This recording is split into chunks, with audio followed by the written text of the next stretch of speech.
Dear learners, আসসালামু আলাইকুম। কেমন আছেন সবাই? আশা করছি প্রত্যেকেই অনেক অনেক ভালো আছেন এবং সুস্থ আছেন। চলমান সংকট কাটিয়ে আবারও আপনাদের সামনে উপস্থিত হয়েছি ইংরেজি শেখানোর জন্য। তো ইতোমধ্যেই আপনারা কমেন্টস করেছেন দুইটা ন্যারেশন সলভ করে দেওয়ার জন্য। তা আমি আজকে আপনাদের দুইজনের এই দুইটা ন্যারেশন সলভ করে বোঝানোর চেষ্টা করব যে খুব সহজে কিভাবে ন্যারেশন সলভ করা যায়। তো অবশ্যই ভিডিওটি প্রথম থেকে শেষ পর্যন্ত দেখবেন এবং আজকের এই ভিডিওর একদম শেষে পুরো ন্যারেশনের প্যাকেজটা, একদম যারা ন্যারেশন কিছুই বোঝেন না, ন্যারেশনের একদম জিরো লেভেল থেকে একদম শেষ লেভেল পর্যন্ত, মানে সেন্টেন্স ন্যারেশন থেকে শুরু করে প্যাসেজ ন্যারেশন, পার্সন পরিবর্তন, টেন্স পরিবর্তন, ওয়ার্ড পরিবর্তন কিভাবে করবেন, কিভাবে সেন্টেন্স ন্যারেশন করবেন, কিভাবে প্যাসেজ ন্যারেশন করবেন, সমস্ত বিষয়গুলো কিভাবে সমাধান করবেন, এক কথায় ন্যারেশনের একদম জিরো থেকে অ্যাডভান্স পর্যন্ত আপনি কিভাবে শিখবেন, কিভাবে ন্যারেশনে জিরো থেকে হিরো হবেন, সমস্ত ব্যাপারটা আমি আজকের এই ভিডিওর একদম শেষের দিকে আলোচনা করব।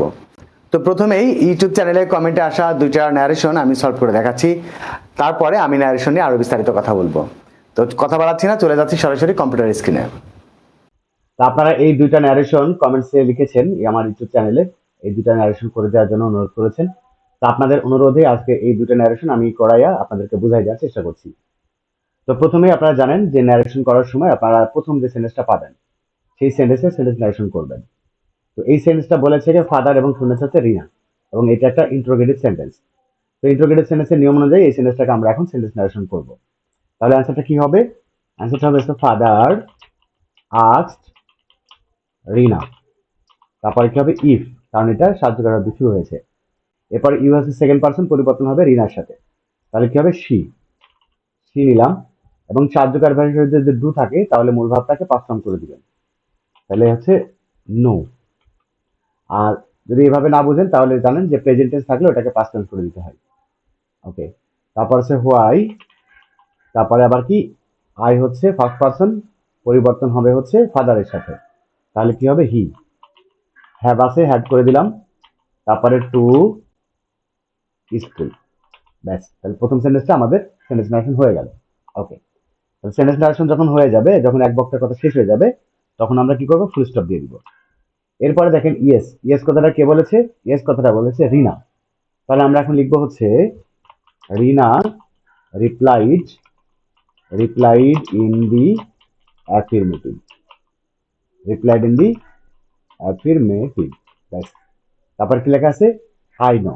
ইয়েস বা নো এর পরে যদি অতিরিক্ত আর অংশ থাকে তাহলে একটা দ্যাট বসাবেন, এবং পরবর্তী যে অংশটা থাকবে সেটার পার্সেন্টেজ ওয়ার্ড পরিবর্তন করে দিব। তাহলে আই হচ্ছে ফার্স্ট পার্সন, আই হচ্ছে ফার্স্ট পার্সন পরিবর্তন রিনার সাথে, তাহলে হবে শি। আর এটা প্রেজেন্ট ফর্মে আছে, এটাকে আমরা পাস অন করে দিব, তাহলে নো, ব্যাস। এবার দেখুন I have been sent to school to receive education, এই কথাটা কে বলেছে? এই কথাটাও কিন্তু রিনাই বলেছে। তাহলে একই বক্তার যখন এরকম একটার বেশি কথা থাকবে তখন আমরা যোগ করে দিব। তাহলে এইটা হচ্ছে একটা অ্যাসার্টিভ সেন্টেন্স। তাহলে আমরা এখন লিখবো হচ্ছে and added that, added that, তারপর হচ্ছে আই ফার্স্ট পার্সন, রিনার সাথে পরিবর্তন হলে শি, এই যে আই ফার্স্ট পার্সন রিনার সাথে পরিবর্তন হলে শি, তারপর কি আছে? হ্যাভ আছে, হ্যাভ থাকলে আমরা কি করব? হ্যাড করব। এরপরে হচ্ছে বিন, তারপর হচ্ছে sent to school to receive, receive education, receive education, ব্যাস। এ পর্যন্ত কিন্তু হয়ে গেল, একদম সহজ। এরপর এখানে আমরা যখনই এক বক্তার কথা শেষ হয়ে যাবে তখন আপনারা কি করবেন? একটা ফুল স্টপ দিয়ে দিবেন। দেখেন এরপরে কি লেখা আছে? রাইট। এখন এই ব্যাপারটা আপনাদেরকে বুঝতে হবে, রাইট কিন্তু তাহলে কোনো একটা সেন্টেন্স না। একটা জিনিস মনে রাখবেন, যখনই ন্যারেশন করতে গিয়ে দেখবেন যে একটা সংক্ষিপ্ত অংশ আছে, মানে একটা পুরো সেন্টেন্সের সংক্ষিপ্ত অংশ আছে, তখন আপনারা কি করবেন? এর আগে সাবজেক্ট এবং ভার্ব ধরে নেবেন। যেমন রাইট বলতে আমরা কি বুঝি? রাইট বলতে আমরা বুঝি ইট ইজ রাইট। যেমন আমরা বলি ওকে, ওকে বলতে আমরা কি বুঝি? It is okay. যেমন আপনাকে কেউ জিজ্ঞেস করলো যে হোয়াটস ইউর নেম, ঠিক আছে?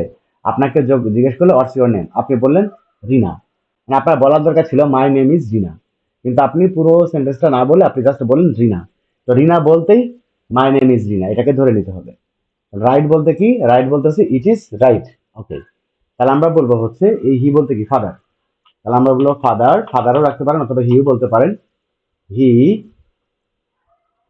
তারপরে হচ্ছে কি?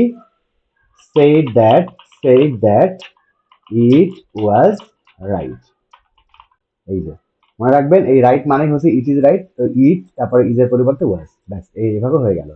যদি বুঝতে না পারেন তাহলে অবশ্যই কমেন্টস করে জানাবেন, আমি চেষ্টা করবো পরবর্তী ন্যারেশন বোর্ড কোশ্চেন সলিউশনের সময় আপনাদেরকে বিষয়টা আরো ক্লিয়ার করে দেওয়ার জন্য।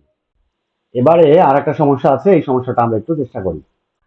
দি new teacher entered the classroom and said, দেখেন এখানে এই যে ইন্টার দ্য ক্লাসরুম, ক্লাসে প্রবেশ করলো, এটা আর কোনো কথা না, তাহলে এগুলো আমরা হুবহু রেখে দিব।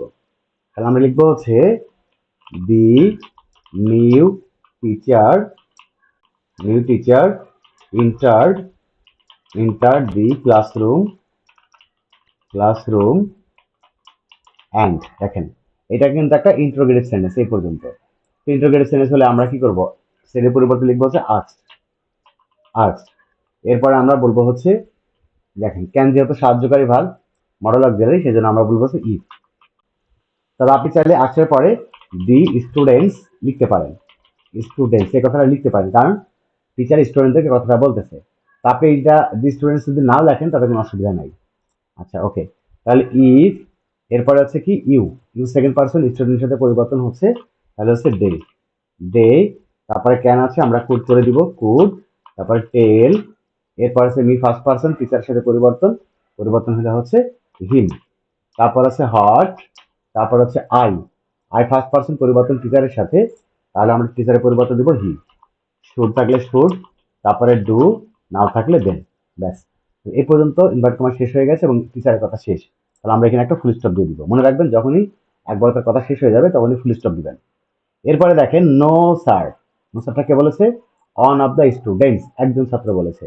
তাহলে আমরা বলবো হচ্ছে one, one of the students, one of the students, তারপরে কি বলেছে, no sir, respectfully, respectfully, respectfully replied, replied in the negative, in the negative. দেখেন এই স্যারের জন্য আমরা রেসপেক্টফুলি নিলাম, আর নোর জন্য হচ্ছে রিপ্লাইড ইন দি নেগেটিভ নিলাম। ওকে, তাহলে এই বক্তার কথা শেষ, মানে ওয়ান অফ দ্য স্টুডেন্টস এর কথা কিন্তু শেষ। তাহলে এখানে আমরা একটা ফুল স্টপ দিয়ে দিই। এরপরে দেখেন the teacher smile and said, শিক্ষক কি করলো, হাসলো এবং বললো ট্রাই টু গেজ, চেষ্টা করো। তাহলে আমরা এখন বলবো হচ্ছে দি টিচার, দি টিচার কি করলো, স্মাইল করলো, এগুলো কথা না, যেটা কথা সেটা শুধু চেঞ্জ হবে, যেটা কথা না সেটা আমরা হুবহু রেখে দিব। অ্যান্ড টোল্ড, টোল্ড, আচ্ছা দেখেন এইটা কিন্তু ট্রাই টু গেস, এটা আমরা আদেশ শুরু হয়েছে, আদেশ উপদেশ হতে পারে। এখন আসলে এটা আদেশ নাকি উপদেশ সেটা ধরনের আমরা নির্ণয় করতে পারলাম না।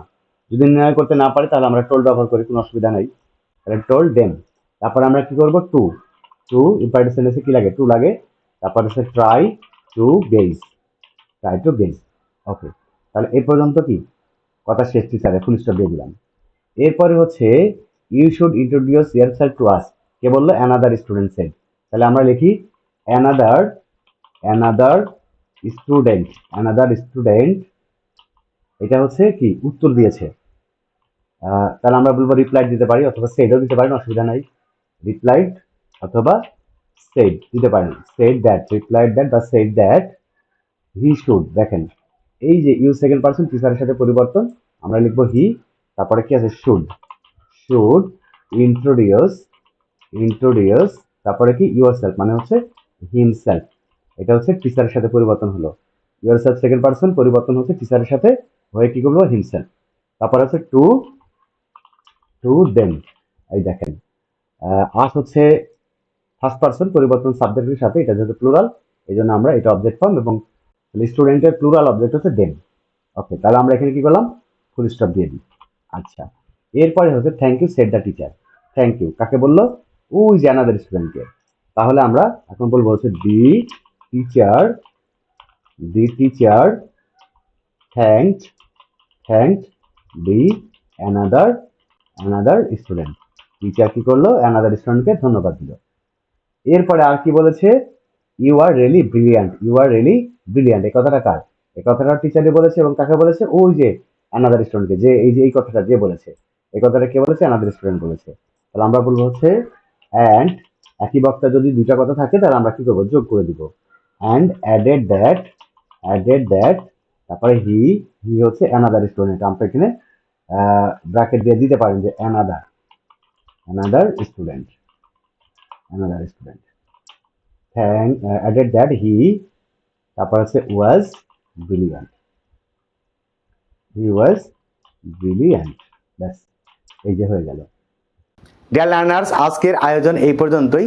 তো আপনারা যারা ন্যারেশন কিছুই বোঝেন না, ন্যারেশনকে একদম জিরো থেকে শিখতে চান, তাদের জন্য সুখবরটা হচ্ছে এই ভিডিওর ডেসক্রিপশন বক্সে আমি 3টি ভিডিও লিঙ্ক দিয়েছি, যেখানে প্রত্যেকটা ভিডিওতে একদম ন্যারেশনের শুরু থেকে একদম জিরো থেকে, মানে কিভাবে আপনি পার্সন পরিবর্তন করবেন, কিভাবে টেন্স পরিবর্তন করবেন, কিভাবে ওয়ার্ড পরিবর্তন করবেন, কিভাবে একটা মানে পুরো সেন্টেন্স কিভাবে ন্যারেশন করবেন, অর্থাৎ assertive sentence, interrogative sentence, imperative sentence, objective sentence এবং এক্সক্লেমেটরি সেন্টেন্সের ন্যারেশন কিভাবে করবেন এবং প্যাসেজ ন্যারেশন কিভাবে করবেন, সমস্ত ব্যাপারগুলো ওই 3টা ভিডিওর মধ্যে দেওয়া আছে। যারা ন্যারেশনের কিছুই বোঝেন না, একদম জিরো থেকে ন্যারেশন শিখতে চান, আপনারা ওই 3টা ভিডিও ডেসক্রিপশন বক্স থেকে দেখে নেবেন। আজকের এই ক্লাসটি কেমন লাগলো সেটা অবশ্যই কমেন্টস করে জানাবেন। যদি ভালো লাগে তাহলে অবশ্যই ভিডিওতে একটি লাইক করে দিবেন, আর ভিডিওটি কেমন লাগলো সেটা অবশ্যই কমেন্টস করে জানাবেন। আর আপনাদের কোন টপিকের ওপরে ভিডিও লাগবে সেটিও কমেন্টস করে জানাবেন। আমি চেষ্টা করব আপনাদের চাহিদা মতো ভিডিও তৈরি করার জন্য। আর আপনাদেরকে জাস্ট আরেকটি সুখবর দিয়ে রাখি, সেটা হচ্ছে খুব শীঘ্রই এইচএসসি 2025 এবং 26 ব্যাচের নতুন অনলাইন ব্যাচের ক্লাস শুরু হতে যাচ্ছে এবং learning English zero to advance কোর্সের নবম ব্যাচের ক্লাস খুব দ্রুতই শুরু হতে যাচ্ছে। আপনারা যারা learning English zero to advance কোর্সের নবম ব্যাচে ভর্তি হতে চান অথবা এইচএসসি 2025 এবং 26 ব্যাচে ভর্তি হতে চান, তারা অবশ্যই স্ক্রিনে দেওয়া নাম্বারে এখনই যোগাযোগ করুন। খুব শীঘ্রই কিন্তু ক্লাস শুরু হতে যাচ্ছে। আজকে বিদায় নিচ্ছি, দেখা হবে পরবর্তী ক্লাসে। সেই পর্যন্ত সবাই ভালো থাকবেন, সুস্থ থাকবেন। আল্লাহ হাফিজ।